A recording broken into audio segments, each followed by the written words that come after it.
Fantastic. So welcome, everyone. On behalf of the Keck Institute for Space Studies, it is my huge honor to welcome you all here today.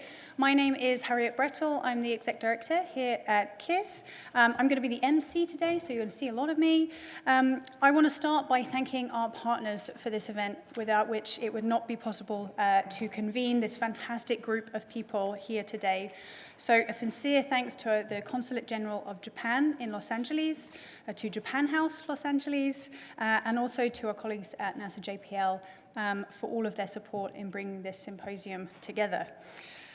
Before we begin, I want to acknowledge the incredibly challenging time that many in our community have been facing with the devastating wildfires that have been across and affected so many of us in LA. Our thoughts sincerely go out to all of those affected, and we wish our community strength and resilience during this incredibly difficult time. On that note, I also want to thank everyone who has made it here today to join us for this event so that we can continue advancing the mission of KISS and Caltech and fostering the community that is so desperately needed in these times. So thank you for being here. I know that we've got folks who have come from as locally as the building next door and as far from away as Japan, so we really appreciate everyone coming together to be here. So back to the event. We are here today to celebrate and showcase existing US and Japan space activities, as well as fostering new collaborations. We have a really mixed audience here today, and so I don't want to get a gauge of the folks that are in the room. Hands up if you are a member of the Caltech community. All right, quite a few. Hands up if you've come from JPL, just down the road. Still quite a few, all right. Hands up if you've come from outside, elsewhere in the space sector. Still a good number, all right.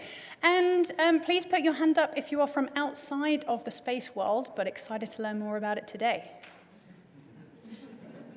All right, okay, fantastic. So we had hands raised at every group. That is fantastic. So I really encourage you to make connections today. That is why we are here. We have a tremendous lineup of speakers that I'm so excited to introduce you to today. And with that, I would like to welcome up Bethany Ehlmann, Director of the Keck Institute for Space Studies and Professor of Planetary Science at Caltech. Bethany, over to you.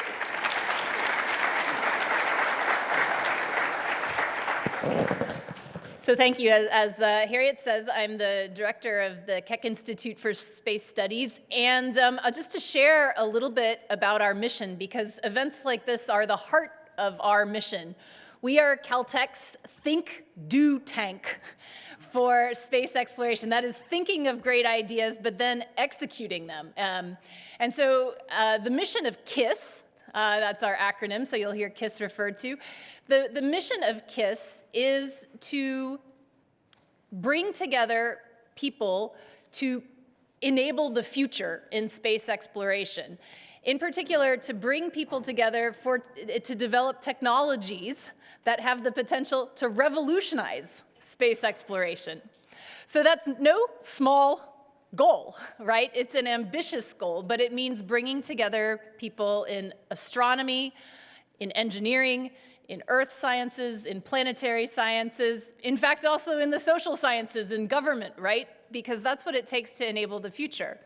So most of our programming here at Caltech involves teams of faculty paired with people at JPL, paired with external partners who have an idea, the seed of an idea, that they believe can change the space exploration future.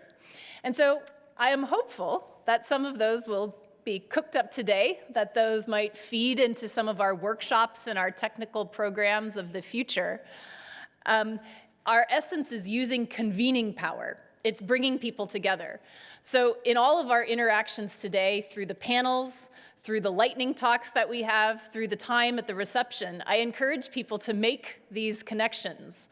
I have to say, I first made my connections with with Japan in 2015, where I was invited by some colleagues, including Professor Tomo Osui, who's in the room, to teach at a short winter school in Japan. And since then, that has resulted in many collaborations, some mission proposals together, some scientific papers together. So I know how fruitful those first meetings can be, and I hope that this meeting is a catalyst for many of us here.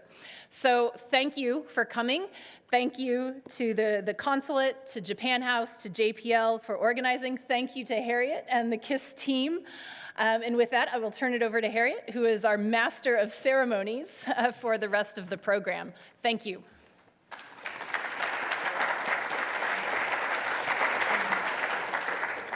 Fantastic. Thank you, Bethany. All right. Well, it is my distinct pleasure and honor to welcome our next speaker to the stage, the Consul General Sone, Consul General of Japan in Los Angeles. Welcome and thank you.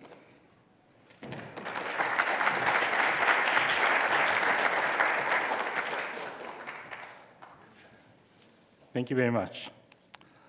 Ms.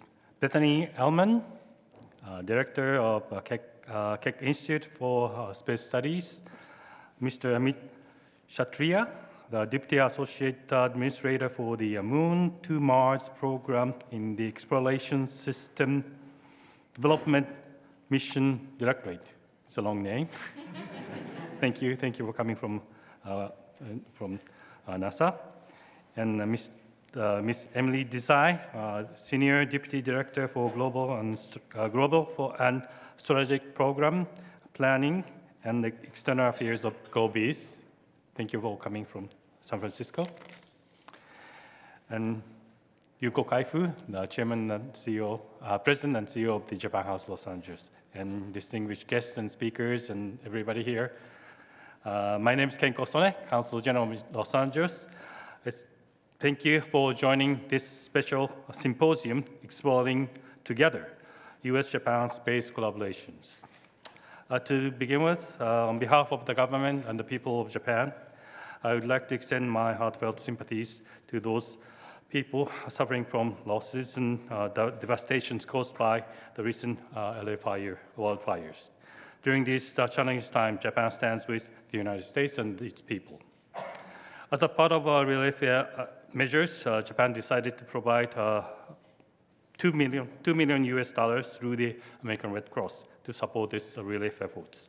We'll continue working with the various organizations and groups, including the Japanese and Japanese-American communities and businesses, to support relief and recovery efforts as well. Well, I'd like to express my gratitude to the California Institute of Technology and Keck Institute for Space and Studies, and NASA Jet Propulsion Laboratory, JPL, and Japan House Los Angeles for their collaboration in hosting this event. I'm so delighted that joint effort of those organizations and our consulate over the past several months have come to fruition in this tangible way. And I also would like to warmly welcome those speakers and the participants joining us not only from across the United States, including San Francisco, but also all the way from Japan. The space, the final frontier. As a child, fascinated by Star Trek, and the student captivated by Star Wars, and of course, Japanese anime, Space Battleship Yamato. Space always seems like a part of science fiction or distant reality to me. However, starting in early 1990s, with the Japanese astronaut participated in the space shuttle missions, the space became a much closer and more relatable concept for the people of Japan. Today, we are on the brink of witnessing soon space travel conducted by crews composed entirely of civilians. Well, since the late 1960s, the Japanese government and the US government have collaborated in the field of space, and deepening our collaborations across the fields, including science and technology, civilian and commercial sectors, as well as defense and security.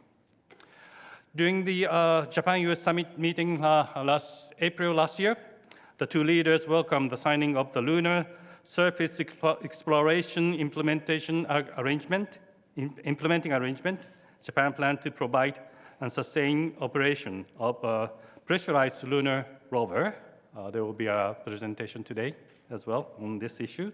And the two leaders also announced the shared goal for Japanese astronaut to become the first non-American to land on the lunar surface as a part of the future Artemis mission. It's very exciting to see that will happen as soon as possible. Beyond the Artemis mission, Artemis program, we are advancing various collaboration projects, including Martian Moons Exploration, MMX program, and Space Situational Awareness, SSA. And furthermore, we are, US and Japan, advancing space-related cooperation with a Quad framework among Japan, US, Australia, and India. The Quad Space Working Group is taking initiatives such as SSA cooperation and promoting commercial space collaborations. They are currently, and we also ask the Quad Fellows to join this seminar. They are currently studying STEM fields in your graduate program at several universities in the United States. It is very encouraging to see that the knowledge gained by the US-Japan cooperations being shared with those different countries as well. In conclusion, I would like to express my gratitude once again to all the stakeholders and speakers for their cooperations, and I hope this seminar serves as a catalyst for further momentum in collaborations among the government of Japan and the United States, state of California, and private sector companies in both countries to boldly go where no one has gone before. I thank you very much.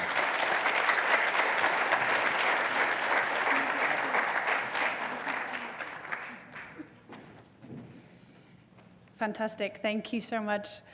All right, next up we have Yuko Kaifu, who's the president of Japan House in Los Angeles. It's a pleasure to welcome you here. Thank you. Thank you, Harriet. Good afternoon.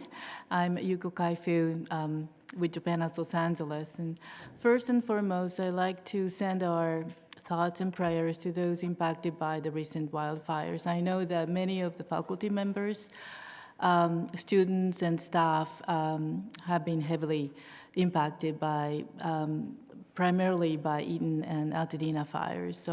But at the same time, I really appreciate the decision on the part of Caltech, JPL, and the Consul General's office to go ahead and do this program, because this is not just a symposium. It is much more than that. It's the forum to talk about the future of human beings. So I really appreciate also for making Japan House LA a part of your symposium.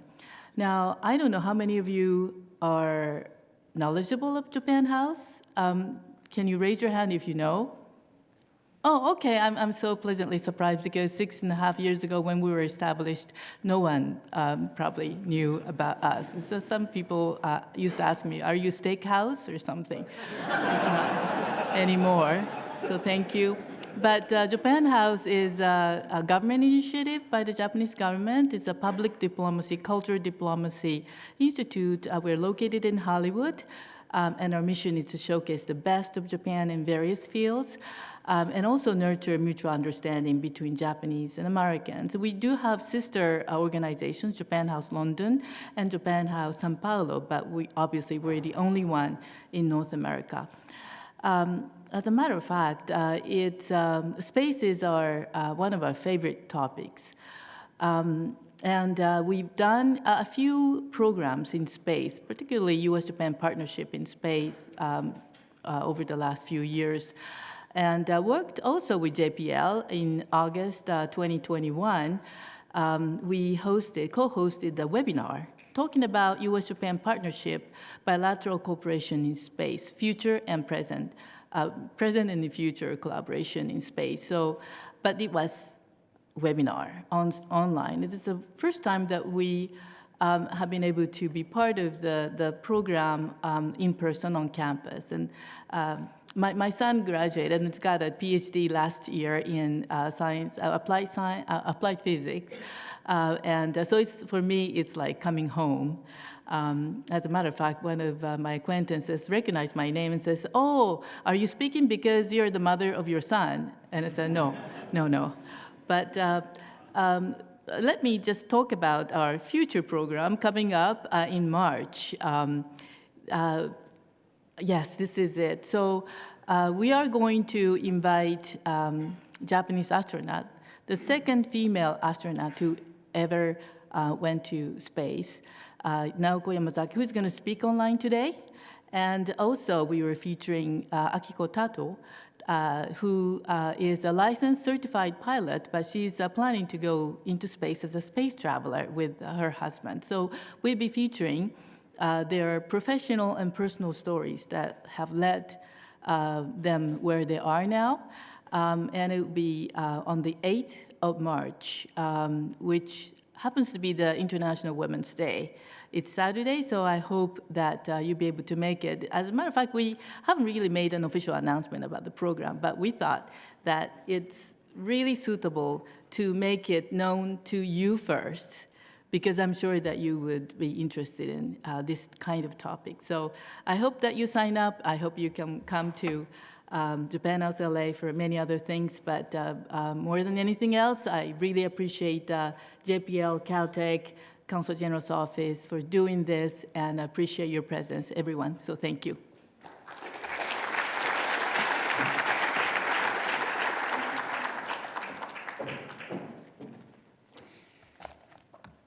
Fantastic. Thank you so much. All right, fantastic. So now we have our first opening remarks of the event. And with that, I am thrilled to welcome all the way from NASA HQ, Amit Kshatriya, who is the Deputy Associate Administrator for the Moon to Mars program in the Exploration Systems Development Mission Directorate of NASA. Amit, thank you so much for joining us, and it's a pleasure to have you here today. Thank you.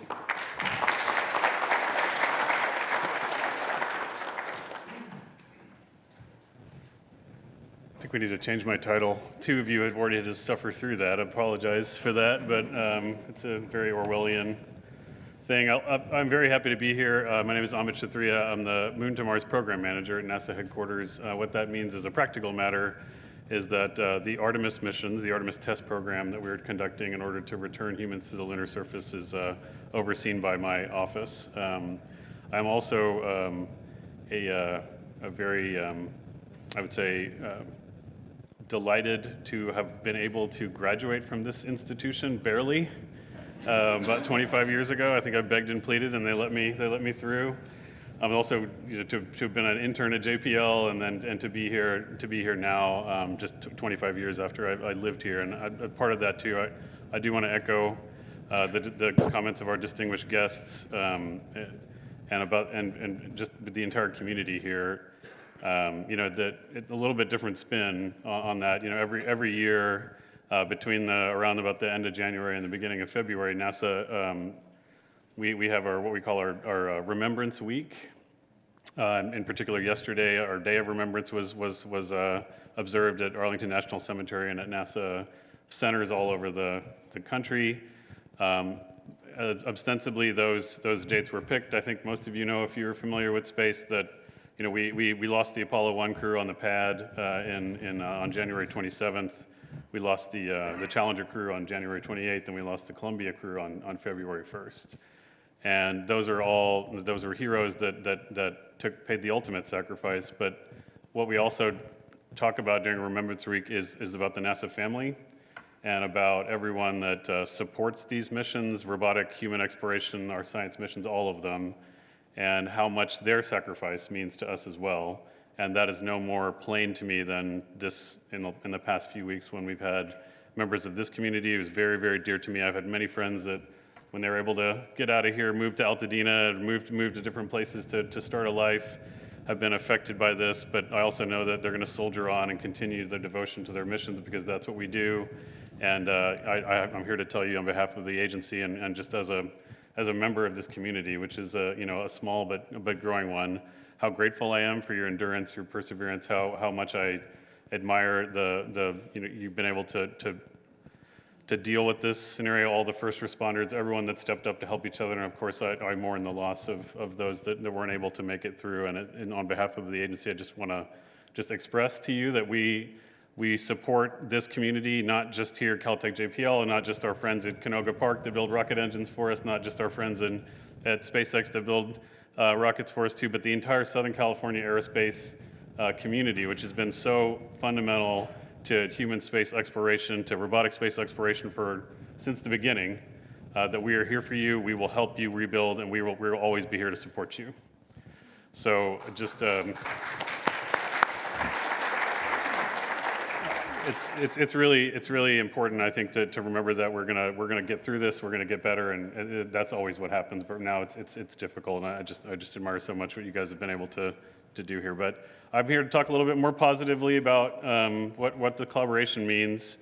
The Artemis program, I usually have videos and pictures of hardware because we have a lot of hardware going on, but this is about collaboration. This is about sharing of ideas, and in particular, it's about what, in my experience, is one of the most fruitful collaborations that the agency has conducted internationally, and that is with the Japanese people and the Japanese government. It's something that's touched me personally, also, in many parts of my career. Originally, I had, I think a lot will be said about the different missions we have going on, the hardware collaborations. I will talk about that a little bit, but the folks who are here that are building the hardware, I would love for them to talk about the progress they're making, because they are making incredible progress. But our collaboration with Japan in space exploration goes back decades. For me, it began just as an engineer working on International Space Station. I was charged with writing simulation software and operating the robotic system on the International Space Station, which, when you think about international collaboration, that platform it's so obvious from the standpoint of how it was built and constructed, but what it actually ended up meaning in the end is something that none of us could have predicted. I worked early with JAXA and with Mitsubishi and with companies to help activate the robotics system on the Japanese Ehlmann Kibo, helped install the Kibo, helped to outfit it. After that, I worked very closely with the team that was building the H-2B transfer vehicle, which was essential for us to help resupply space station after the space shuttle was retired. Absolutely phenomenal development activity that was achieved by both of our nations, but the Japanese, and the way we were able to resupply space station using that machine was really kind of remarkable. We had a Canadian arm that was 17 meters long that was attached to ISS, and this vehicle was just gigantic, would fly up next to ISS and station keep at 10-meter separation. We turn off the thrusters, and we had a crew pilot, a 7-DOF manipulator in to grapple the arm, and it worked, and we were all like, we can't believe that worked, but it did. And thus opened an era of us able to resupply the ISS without the space shuttle for a decade, which extended the use of the platform, extended the science of the platform, and it endures. The Japanese exposed facility, all the remarkable experiments that were done there, the Japanese airlock on space station, which allowed the beginning of the renaissance of deployable CubeSats in those orbits. Our collaboration has just been so tremendous, and it transitions to Artemis. It transitions to Artemis in a way that's incredibly meaningful. It was mentioned earlier by the distinguished Consul General that we have, just in the last year, we made a historic deal with the government of Japan, the U.S. government, announcing that in exchange for the remarkable technology development from the Toyota Motor Corporation and from JAXA, that if they're able to build a pressurized rover that can drive thousands of kilometers on the lunar surface, keep the crew safe for 20 to 30 days at a time, this thing will be about 15 tons in terms of its capability, but allow our crew members to rove around the lunar South Pole, to find regions of scientific interest, instantly go out and conduct spacewalks, return critical samples, maintain critical experiments. If that can be delivered, then in exchange, the United States government will land 2 Japanese astronauts on the surface of the moon, and hopefully, but the way it works out, it will be the first non-Americans on the surface of the moon will be from Japan, and it will be a great honor for us to be able to support that mission. I'm very, very proud that we were able to do that. So just a big thank you to the government of Japan, and what the future is going to hold for this collaboration is just so phenomenal. So I thank you very much for that. It was a historic arrangement between the Prime Minister and the President, and all of our State Departments collaborated to make that happen. And it's going to keep, this collaboration is going to endure. It's going to endure, and it's not just about what it means for our historic partnership, but what it means for the future of technology development, what it means for all the opportunities that are going to come as a result of that, the energy that's going to come into the Japanese people when they see their astronauts on the surface, the energy that the American people are going to see when they've been able to do that and really expand the global exploration footprint and then have that translate over into all future collaboration. It's just phenomenal. I'm so excited to witness that, and I think what international collaboration means to me more than anything on this subject, and I was asked in the prompt to talk about a personal experience on this subject. One I will give you from space station. One of the jobs I did later on in my career is I was a shift flight director for the space station, and we would run 365, 24/7. Every 8 hours we would hand over, and we would take the shift. And it always struck me, when we would come and start the handover, we'd start and ask every partner, every station to report in. And at the beginning of I would always talk to our partners. And in sequence, we would talk to our partners in Russia, our partners in Germany, our partners in Canada, partners in Japan, and all over the world. And it always struck me. I was sitting in a room in Houston, Texas with no windows, and I was talking to leaders and incredible engineers and leaders from all over the world who 80 years ago were at war with each other. But what did space station do? What did the collaboration do? What does that technology, what does that desire to explore do for us? It brought us together to operate that beautiful machine, to learn about what it's like to live and work in space, to enable that from now till the end of time. That is what international collaboration is about. That's what lunar exploration is going to be about. That's what deep space exploration is going to be about always. And that's really what our program is. We talk a lot about going back to the moon. We talk a lot about finding things and leading. But let me tell you, it's really about 3 things. First and foremost, it's always about science. Our fundamental mandate is always the expansion of human knowledge. It is the most important thing we can do. It is the gift we give to the world that will endure. That's the first reason why we do it. The second reason is because that gift needs to be given to our children. We need to inspire them with incredible missions. And when we do things like this, maybe if you now as an adult maybe think it's cool, maybe you don't. I think pretty much everyone in the room thinks it's pretty cool. But when you're a little kid, you definitely think it's cool. And the Consul General spoke to this as well. I've seen it in children's faces.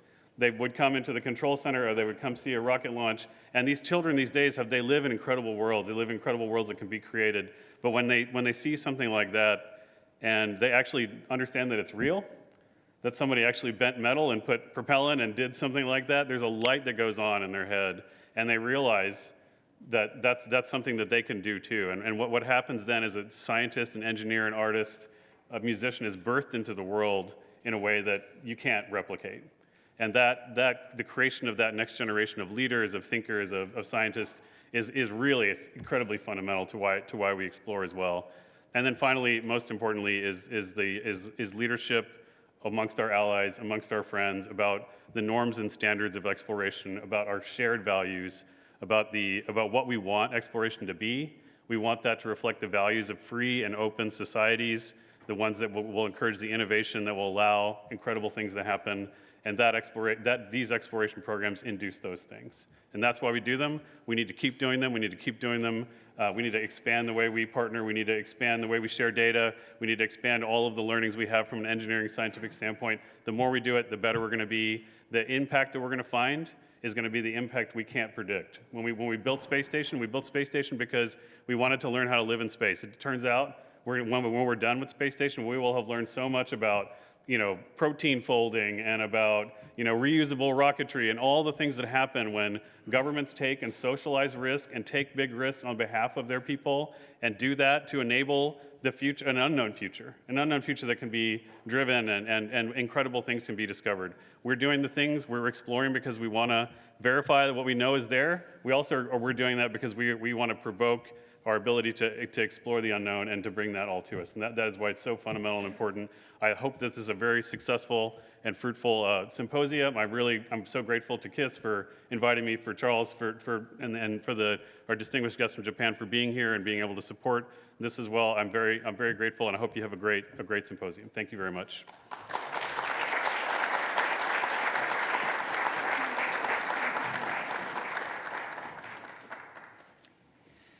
Fantastic. Thank you so much.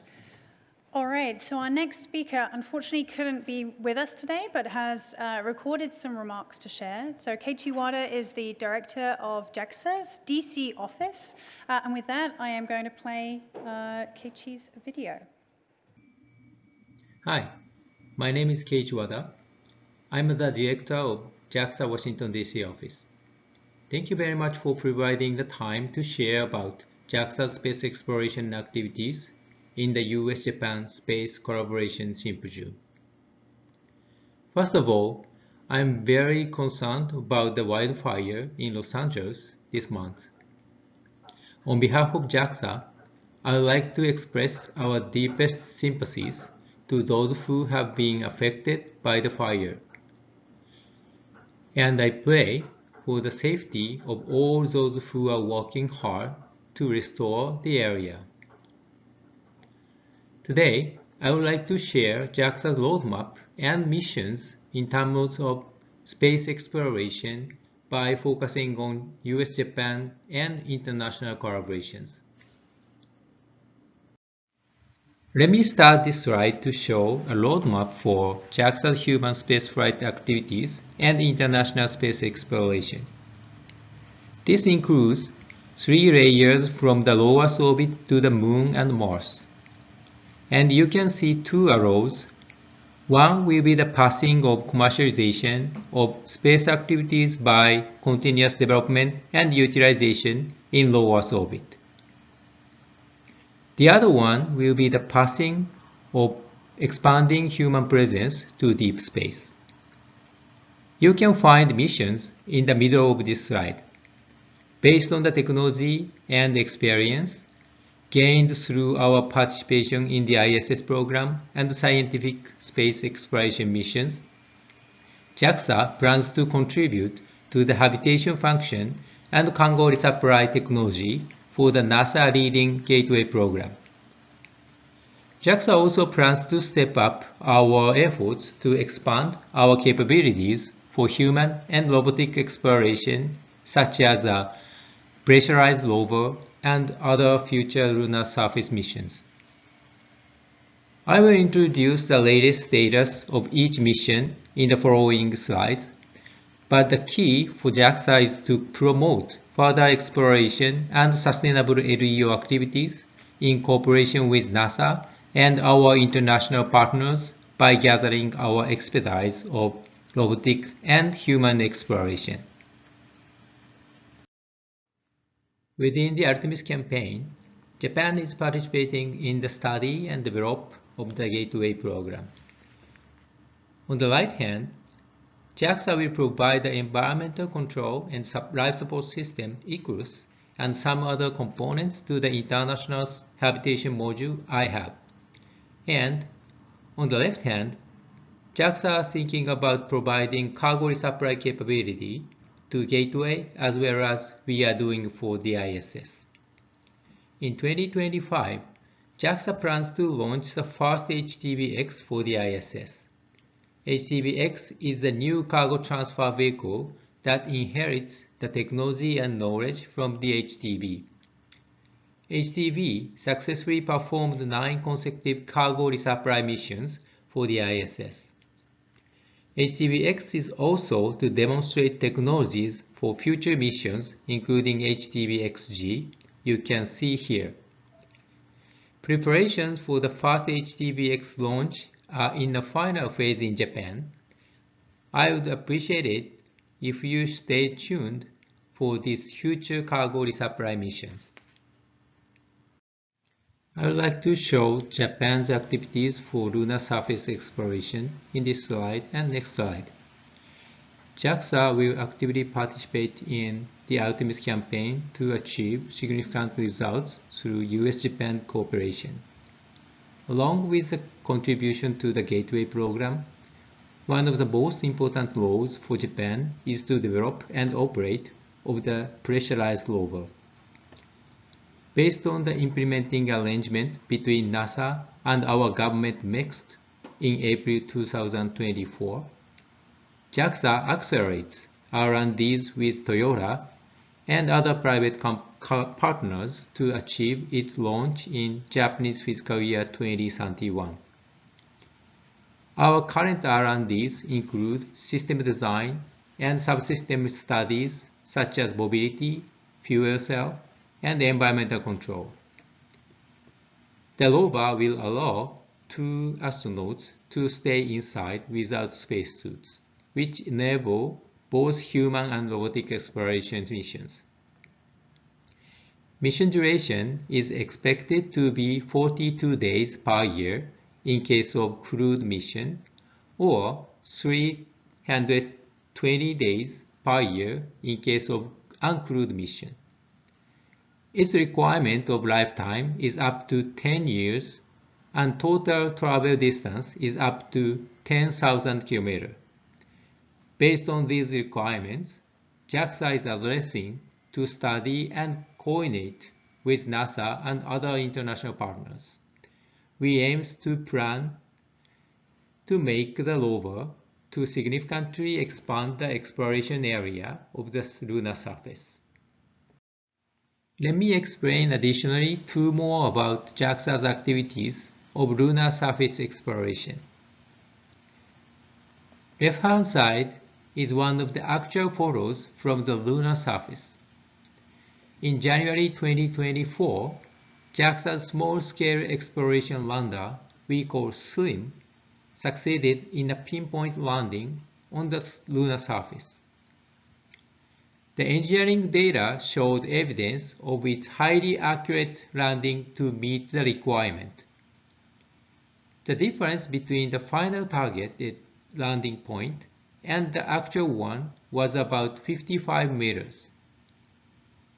The navigation, guidance, and control technology will be the key and one of the Japanese strengths to achieve highly accurate landing for future exploration. Right-hand side is the conceptual image of lunar polar exploration, LUPEX. The rover is being developed by JAXA.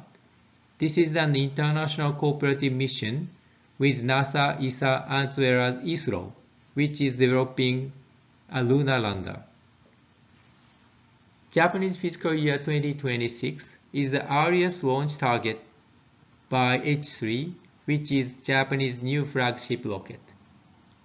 The medium-sized rover is about 350 kg and can travel about 10 km. The key is to acquire the technology for the power supply system and other components to overcome the lunar nights. The rover aims to confirm the amount of water present in the lunar polar regions and its potential use as resources. This is my final slide. JAXA and our Washington D.C. office tries to contribute for international cooperation between Japan and the US. I sincerely hope that you will continue to support us in 2025 and beyond. I'd like to conclude this presentation. Thank you very much for your attention. Fantastic. So maybe now is a good chance to acknowledge that we also have online participation. This event is being live streamed as well. So for folks who are joining us online, thank you so much for being here as well. There will be opportunities to participate for folks who are joining online too. So please do stay tuned for that as well. All right, fantastic. So next up, we have a keynote address. Again, unfortunately, Naoko Yamazaki was unable to join us in person, but as you heard from Yuko, she will be coming to LA very shortly, in a couple of months, so we very much hope to meet her in person then. In the meantime, Naoko Yamazaki is a former JAXA astronaut and has a special message to share with all of us here, sharing her experiences in space and collaboration as well. So with that, hello, distinguished guests and colleagues. I am Naoko Yamazaki, a former JAXA astronaut. It is a great privilege for me to deliver a message on the vital collaboration between the United States and Japan in space program. I'd like to express my heartfelt gratitude to the Keck Institute for Space Studies and the Consulate General of Japan in Los Angeles for co-hosting this event. My appreciation also extends to Japan House Los Angeles, NASA JPL, and the California Institute of Technology for their strong partnership. I also would like to thank all the speakers and distinguished guests for making this wonderful occasion together. Before I begin, I'd like to express my deepest sympathies to everyone affected by the recent wildfires. The devastating impact of these wildfires is truly heartbreaking. I sincerely wish for everyone's safety, resilience, and swift recovery from the bottom of my heart. Before diving into the main topic, let me share a little bit of my personal story, and let me share my slides. My passion for space began in childhood when I watched sci-fi space movies and anime and marveled at the breathtaking images of Jupiter and Saturn captured by NASA's Voyager probes. Congratulations to NASA JPL for regaining communication with Voyager 1 late last year. It's extraordinary that Voyager has been exploring space for 47 years and still communicates with Earth. Huge congratulations. Another moment of influence in my youth was watching the launch of the Space Shuttle Challenger on TV during junior high school. Although the tragic accident shocked me and the world, at the same time, I was inspired by the courage of Ellison Onizuka, the first Japanese-American astronaut, and Christian McAuliffe, the first teacher who sought to bring wonders of space into classrooms. Their dreams and the perseverance of the lots of engineers and researchers who worked so hard to overcome the disaster motivated me to pursue my own aspirations of becoming an aerospace engineer and astronaut. During my junior high years, I also exchanged letters with my pen pal in Ohio State. This experience sparked my dream of studying abroad. Years later, during my graduate studies, that dream became a reality when I spent a year as an exchange student at the University of Maryland. I studied space robots and designing of spacecrafts. This experience taught me the importance of stepping out of my comfort zone and embracing the unknown. It also deepened my appreciation for cultural exchange. Actually, it became a driving force in shaping who I am today. I applied twice to JAXA's astronaut program, and in 1999 became an astronaut candidate at JAXA. After 11 years of intensive training, mainly in Houston, Moscow, and other cities, it was my honor to serve on the International Space Station's Assembly and Resupply mission in 2010. The ISS stands as a powerful symbol of international collaboration, representing a partnership among 15 nations. Working alongside my exceptional colleagues at JAXA, NASA, and other space agencies, both in orbit and on the ground, was invaluable experience. Incidentally, during my mission, we had 4 women on board the ISS together. That was a world record for the most women in space at the same time. Records are made to be broken, and I hope some of you will break this one in the future. Shortly after my mission, I visited LA for public speeches, including an inspiring visit to the Redondo Beach Robotics Club, as well as site visit to JPL and Caltech. I am thankful for those who supported those events at the time, and I look forward to visiting LA again in person in the very near future. Since then, I have dedicated myself to space policy and space education as the president of the Young Astronaut Club Japan, and to promoting the space industry as the representative director of Spaceport Japan Association. Spaceport Japan Association was founded in 2018 and is a non-profit platform with more than 60 member companies from various industries, including airlines, space development, constructions, infrastructure, and education, along with 14 local governments. Spaceport Japan Association also collaborates with the Global Spaceport Alliance and works closely with the government on legislation and policy.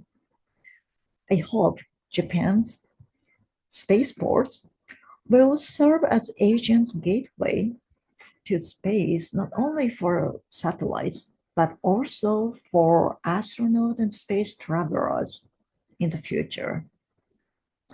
And one day, point-to-point high-speed space transportation will connect Los Angeles and Japan's spaceports in only under 1 hour, which will be game-changing.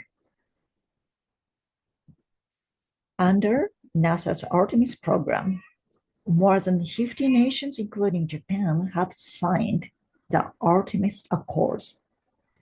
The United States and Japan have agreed to land 2 Japanese astronauts on the moon. I'm so excited. This effort is not only about returning humans to the moon, but also about establishing a sustainable presence beyond Earth and expanding our frontier to Mars. Such ambitious goals require global collaboration.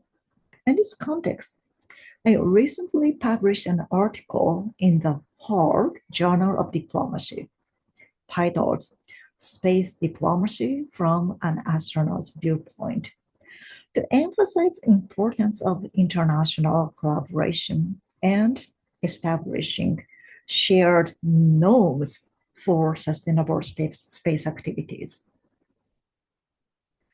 We often refer to Earth as the blue marble because of its strikingly beautiful blue appearance from space.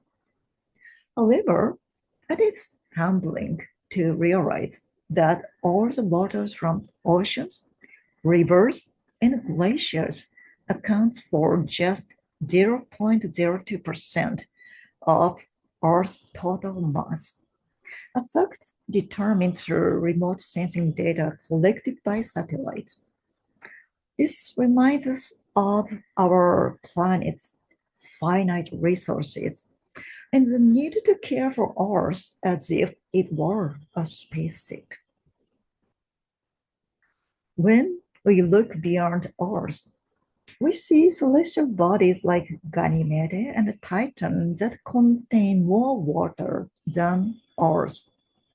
Additionally, recent discoveries have confirmed the presence of water on the Moon and Mars, opening up new possibilities of exploration and space resource utilization.